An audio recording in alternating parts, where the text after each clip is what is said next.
Greetings, everybody, and welcome to this special edition of Europe and the People Without History with Mr. Olson, where we will be reviewing The Right Side of History by Ben Shapiro. In case you're feeling sorry for yourself and your historical knowledge, we will pump you full of confidence by comparing what you know to what Ben Shapiro knows. If you have no idea who Ben Shapiro is, hang tight. But first, since we're doing a book review, let's begin with talking about how to not review a book demonstrated by Ben Shapiro. Expanding it. Also, if you have the time, would you be willing to sign my copy of the Communist Manifesto so I can send some very interesting messages back home? Yeah, I mean, you can bring it right here and I'll sign it for you real fast.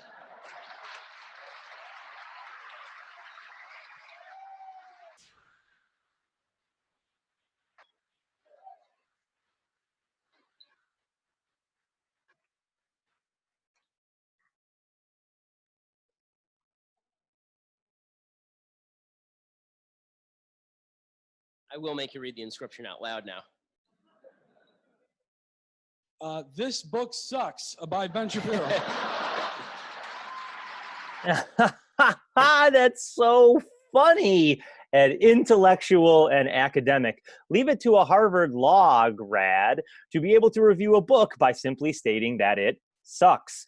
Now, before we get started here, just a reminder that since we call this program Europe and the People Without History, we are going to be looking directly at an example of someone who believes that the world actually functions along the lines of Europe and the people without history. So, as E.H. Carr once said, before you understand the history, you have to understand the historian. So let's talk about pseudo-historian Ben Shapiro. Ben Shapiro is a right-wing pundit and online media personality who is a supposed child prodigy for having written an article at the age of 16 or 17 about how liberals bully other people. He's a founding editor of the Daily Wire, which is an online news network that has millions of followers and is frequented especially by young high school students that do not have a government class mandated at their school. He's also a popular college campus speaker. He's often retained by the Young America Foundation, which is a group of conservatives that seek to bring conservative messages to college campuses where they believe communist professors are poisoning the minds of the American youth. He's also an Orthodox Jew, which is sort of beside the point. Now, he has gotten praise in such mainstream media outlets as the New York Times, who has called him the cool kids philosopher and a principled gladiator, whatever that means. Now, he holds a special seat in the conservative court because he openly and willingly criticizes Trump, which is apparently something that conservatives aren't allowed to do. And if they do it, they get special treatment. I don't really know. But his true claim to fame is that he claims to use logic instead of feelings. His famous quote is, "Facts don't care about your feelings." Well, let's see how this one holds up. Now, for this book review, we're first going to go into the thesis, and then we will talk about several problems in the book. So, thesis. And again, this book is called The Right Side of History, How Reason and Moral Purpose Made the West Great. The title kind of gives it away. But since we actually read the book, we can quote directly from it instead of just saying that it sucks.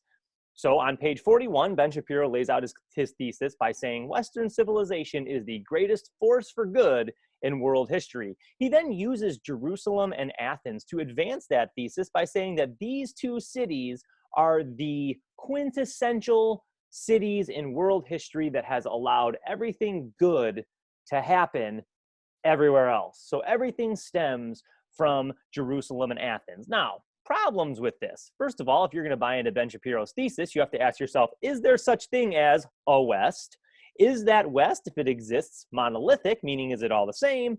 And is the West exclusive from other places? Hopefully by now, your history class training has proven that the answers to these questions are no, no, and no. So here's what we're going to do. We're going to talk about 13 problems in Ben Shapiro's book. We use the number 13 because I am obsessed with prime numbers. All right, so problem number 1. Ben Shapiro says on page 15 of his introduction that brutal division has infused every aspect of our social fabric. We fight harder and more viciously over smaller and smaller matters. What in the world happened?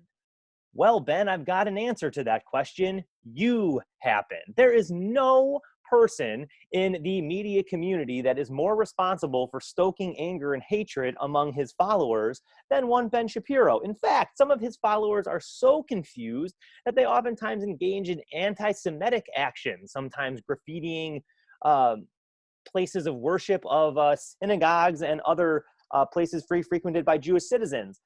That's how confusing some of Ben Shapiro's rhetoric is. Now, famously, Ben Shapiro in the spring of 2019 was being interviewed about this very book on the BBC by a journalist named Andrew Neil. And Ben Shapiro had a hissy fit and stormed out of the interview because apparently Andrew Neil was asking him this very question. Aren't you the person doing most of the stoking of anger and hatred? And Ben Shapiro then claimed Andrew Neil was a man of the left and asking him unfair questions and ended the interview early. That is the action of a true brilliant mind, people. But let's talk about this. We fight over smaller and smaller matters. Here's Ben Shapiro just this past May 20th saying, if a PETA activist is subjected to a swarm of bees, do other activists just look on and shrug? As we can see, Ben Shapiro is taking on the big issues that really matter. Problem number 2, on page 25 of his introduction, Ben Shapiro says the Nazis rejected Judeo-Christian values and Greek law. Venezuela rejects Judeo-Christian values and Greek law. First of all, as if there is something special tying together Judeo-Christian values and Greek law. I mean, ancient Greece was at its height about 500 years before Jesus was even around. So I don't really know how that works. But then again, what does Judeo-Christian even mean? Okay, that we're getting off on a tangent. Let's bring this back. So apparently the Nazis and the Venezuelans are exactly the same people, which is something that conservatives like to do. They like to tie them together, even though they call Venezuela socialist and the Nazis hated socialism, but whatever. Here's our response. While many priests in Germany did condemn the Nazis and their atrocities, there were several within the German Catholic Church that actually accommodated and corroborated with the Nazis, because the Catholic Church is not the same everywhere you go, as evidenced by recent events in the United States. Now, one thing that the Nazis and the Catholic Church did have in common, they had a deep hatred for Marxists and communists, which is funny because isn't that what everyone calls Venezuela today? Not sure. Anyways, the Vatican archives are opening up a lot of papers right now as we speak that will shed some light on just what relationship the Pope had with Hitler and other Nazi officials. Now let's turn to Venezuela. Venezuela is predominantly a Catholic country, and last time I checked, that would fall within the reigns of Judeo-Christian. Venezuela also has tied its entire economy to oil, which is not that smart if you're looking in terms of a holistic economy, but is right along the lines of that rational logic that Ben Shapiro loves to talk about all the time, because that's what a lot of Western countries do with their economies. And Venezuela is a nation state that is carved out of the very framework set forth by the Peace of Westphalia that Ben Shapiro lauds in this very book, with the foundation set by Western colonialism, which I assure you had Judeo-Christian values. Problem number 3. On page 2 of the book, Ben Shapiro says, politics is about working to build the framework for the pursuit of happiness, not the achievement of it. All right, so apparently to him, politics is about giving people opportunities, but not necessarily making sure that they achieve those opportunities. Okay, fine. So let's respond to this first by saying politics is actually a competition over vital resources and their allocation. So if you think that politics is only about working to provide everyone the pursuit of happiness, you are vastly mistaken. This reminds me, if you heard somebody in the recent presidential election talk about how the purpose of politics is for everybody to just get along, I mean, that is a absolutely delusional answer about what politics is. Politics requires struggle between different factions. That's the name of the game. Currently, the faction of a smaller group of people holds more of the power, which is why politics functions in the way that it does. Now, let's assume Ben Shapiro is true here. Let's assume that, all right, fine, politics is about allowing for people to pursue happiness, but not necessarily making sure they get there. Who is it the pursuit of for? Who's the pursuit of happiness geared towards? Is it geared towards working people? Not a chance. Is it geared towards people in America that are in the minority? Not a chance. Is it geared towards women? Well, some of them, but certainly not all, especially if they're working class women. So really the question becomes, pursuit of happiness for who? Because do we all have the same pursuit of happiness? I would think an individualist like Ben Shapiro would argue no.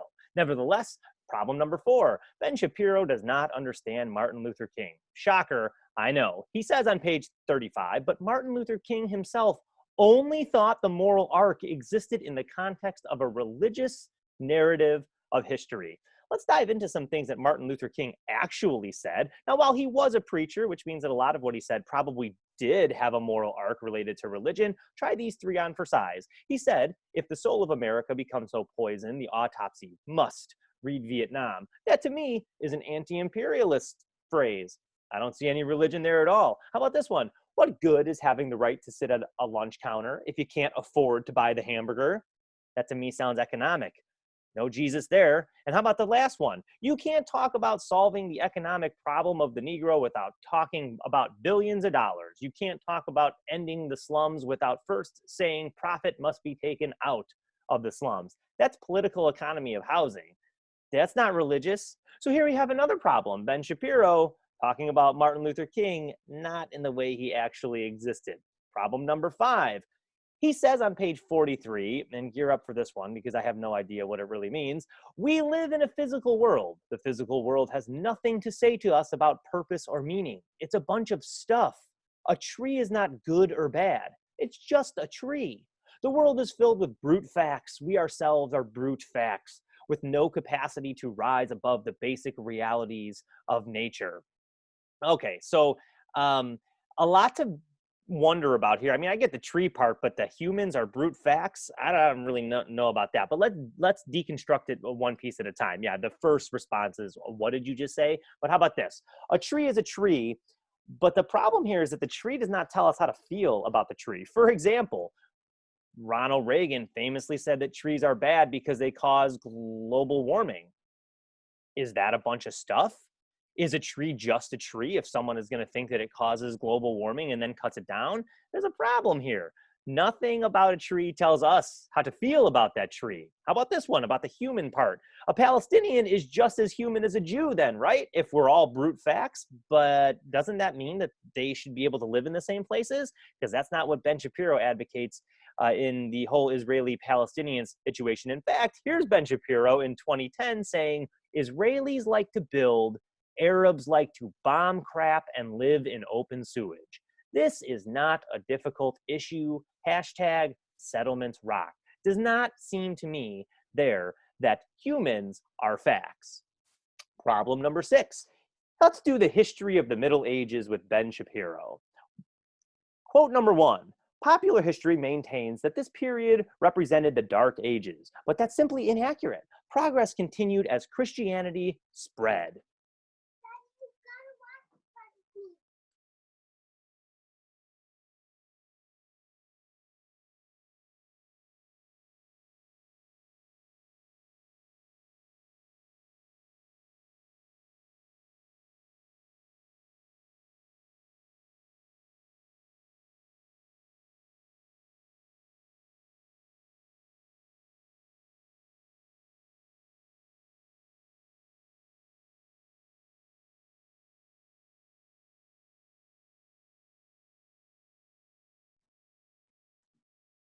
Quote number 2 with Ben Shapiro. When the Islamic civilization came up against Western civilization at the Battle of Tours, Islamic forces were soundly defeated.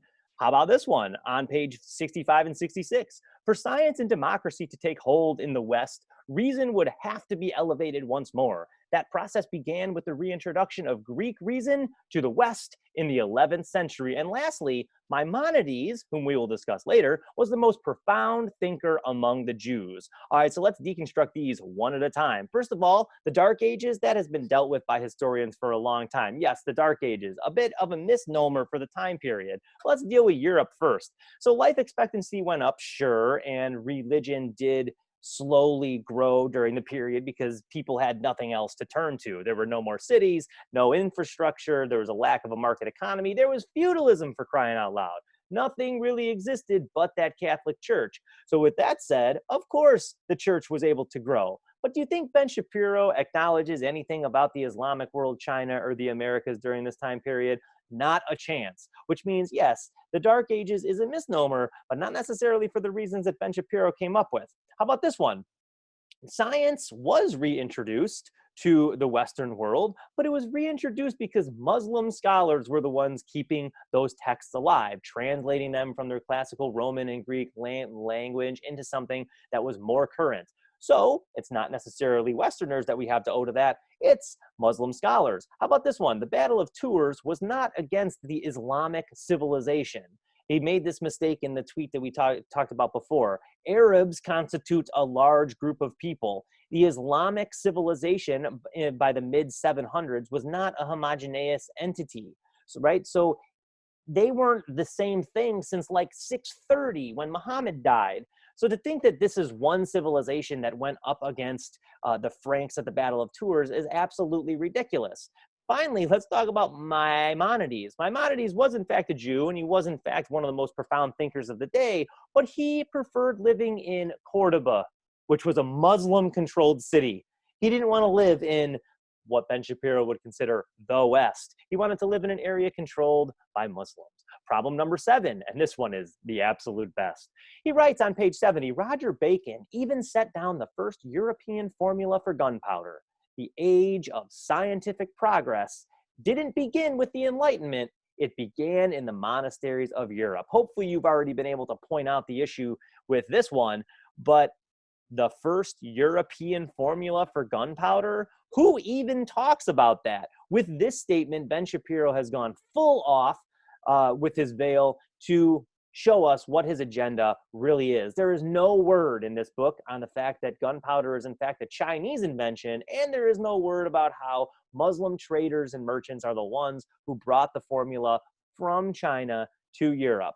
So if gunpowder and the formula for it really began the age of scientific progress, then doesn't that mean that it began in China and then was facilitated by the Islamic world? I think so. Problem number 8 on page 92, Ben Shapiro's all up on America. He says, and that country, America's job, would be to spread liberty both domestically and abroad. Now, our response to this one, let's deal with domestically first. I don't know that Native Americans, indentured servants, slaves, immigrants, or the working class would argue that America has done that great of a job spreading liberty. And then with regard to abroad, there's too many to list. So just revel in that map right there that shows you in the first 30 years of the 1900s, all the places that America either stationed troops or put economic sanctions on for one reason or another. Apparently, Ben Shapiro has also not heard of the CIA, which I don't think it's in their job description to spread liberty. Problem number 9, on the French Revolution, Ben Shapiro is confused. He says on page 126, the French Revolution was bloody, vicious, and awful. He also says, with the Declaration of the Rights of Man and Citizen, the collective rules the individual and the general will trumps the individual will. Okay, I will concede that yes, the French Revolution was violent, it was bloody, it was vicious, it was for some people awful. But any word on the monarchy before it? Nope, crickets.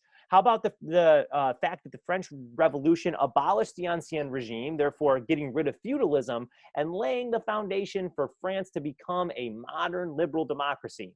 But no, those things are attributed to Athens and Judeo-Christian values, not to the struggle of people actually on the ground in France at that time that were upset about the fiscal crisis that they were experiencing. How about the Declaration of the Rights of Man and Citizen?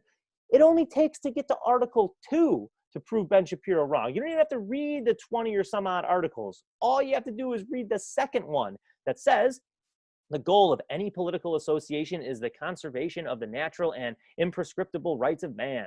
These rights are liberty, property, safety, and resistance against oppression.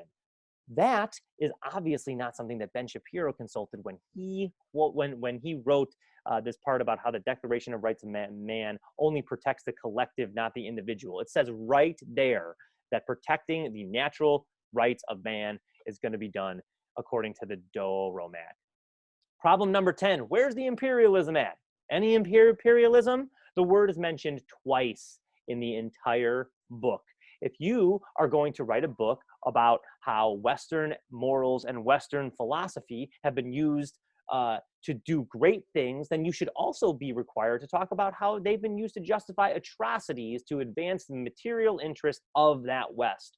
So, any word on the fact that Western morals and Western philosophy has led to eugenics movements or social Darwinism? Nope, not in the book at all. So, absent, where's this stuff? Columbus, Cortez, slave trade, Haitian Revolution, Berlin Conference, imperialism in Africa, opium wars, James Cook. It's not there. The book literally goes from the Enlightenment to World War I. How do you skip that entire period of history? Well, you do it because you know exactly what your goal is and what you're doing. By advancing the idea that the Western moral philosophy is superior, he's actually showing us why we should abandon that as our guiding principle. Because if it is what led to all these things, then that's not a philosophy that I want guiding me. Now, this example, more than any other, really shows that the book is ideologically motivated, which is something that's a bit of a shocker for a guy who makes all his money and all of his fame arguing that feelings don't matter. Problem number 11, and you knew that we were going to get to this one if you know me well. He writes, the world survived World War II, of course. Not only did the West survive, it got freer, richer, more prosperous than ever. So my response to that is, hey, dude, any word to the Soviet Union that helped win that war in Europe more than America did? Nope. No credit given to the Soviets because they're horrible communists that cannot be applauded for anything. Okay, fine. I will give you that America prospered. But most of the West did not. Most of the West was destroyed by World War II, which is why communism rose in France and Italy, and which is why Britain, who lost its empire and certainly did not get richer, ends up instituting a national healthcare system because its country was on the brink as a result of World War II. So to call the West as a whole more prosperous than ever, I think not. Problem number 12, he writes, life is not a chaotic mess. It's a struggle, but it's a struggle guided by higher meaning. Your God cares to you. Now, before I go on with this, I want to remind you, I'm not trying to be blasphemous here, and I'm not trying to take on anybody who has religious values or commitments, but I want you to consider this. Here is a guy who constantly talks about facts and objective truths, and the tree is a tree and the human is a human, blah, blah, blah. I want you to believe in this mysterious higher meaning as guiding the struggle that exists. Okay, if you and your God may care what you do, and I will concede that, the rest of society cares what you do too. So you are also beholden to them. Being beholden only to God can lead to some really ugly things, as history shows us. And finally, problem number 13, but actually not a problem at all. I'm not sure Ben Shapiro actually knew what he was saying here. He writes on page 210, capitalism, it turns out, cannot fulfill the human longing for meaning. Whoa, shocker, even if it betters our condition. That's right, he said it, not me. Capitalism cannot fulfill the human longing for meaning. I'm shocked that a system that requires the oppression of one person, the worker, by another person, the capitalist or business owner, would not lead to fulfilling human longing for meaning. There's no morality there at all. Therefore, if you want to fulfill that human longing for meaning, I'm thinking you need to transcend capitalism and move on to another form of societal organization. Dismantling capitalism as it happens would free people from material constraints, allowing spirituality to flourish. So not only would we solve the problem indicated by number 13, we would also solve the one indicated by number 12. So there's our prime number. A couple of closing remarks. Let's first talk about logic and facts. Now, I don't want to come off as a logic bro too, and I don't want you to go off and like ridicule people about their logical fallacies. But if you're going to write a book and you're going to be the fact and logic guy, then you need to know a couple of things about actual philosophic logic. So let's deal with them. So there's a philosopher from the 1700s named Hume, David Hume, who said in his famous Hume's Law that evaluative conclusions cannot be derived purely from factual premises. Now, if you want that in English, it goes like this. Facts can tell us how to achieve certain goals. They can, but they can't tell us which goals to care about. They can't even tell us how to arrive at certain facts. You can get a fact by measuring several different things, and therefore, as Hume's law states, while facts are there and they can help us achieve something, they don't necessarily tell us what to care about. It's not their job. How about this one? The hasty generalization fallacy says that if you reach a conclusion based on too small of a sample size, that will not be a good conclusion. So take this for example. I have a classroom of 30 kids. The first 2 walk in having not done their homework. I then decide that all students don't do their homework. That is a bad conclusion to make based on the premises that I've been given. However, Ben Shapiro is doing just that. That's why he cherry picks various examples to make the West look good and ignores anything that the non-West did to contribute to those situations or did well for themselves. And then finally, there is a fallacy called the false dilemma fallacy, which says that only 2 ideas exist and that there is no gray area. We can fight this. We can definitely fight it, but we have to fight it by buying into what is known as dialectics, or the idea that the world is constantly in motion. There is very rarely, if ever, a zero-sum situation. And if you want a crash course on dialectics, guess where you go? Karl Marx. So our conclusion should be this. If you're going to write a book about moral purpose, you have to identify what that means concretely. How would you give a speech about moral purpose in Kenya? I can't imagine it would go over the same way that it would go over in America. So phrases like that can be twisted and turned to fit one's own purposes and objectives. Assuming that the West is greater than everywhere else discounts its connections to those other places. The West may be great, and it might have a lot of capacity to make the world a better place, but it did not arrive at that all on its own. So when you discredit the rest of the world, it not only puts you at odds with them, but it creates a false sense of self. If you tell yourself that you did everything on your own, when in fact you didn't, then you have an inflated view of yourself, which will only cause problems later on down the road. Instead of going down these roads of exclusionary tactics, we should be seeking to build solidarity between countries, solidarity between world regions, and giving credit where credit is due. And that is my open letter to Ben Shapiro, and I will sign it, love, your favorite communist piece of garbage.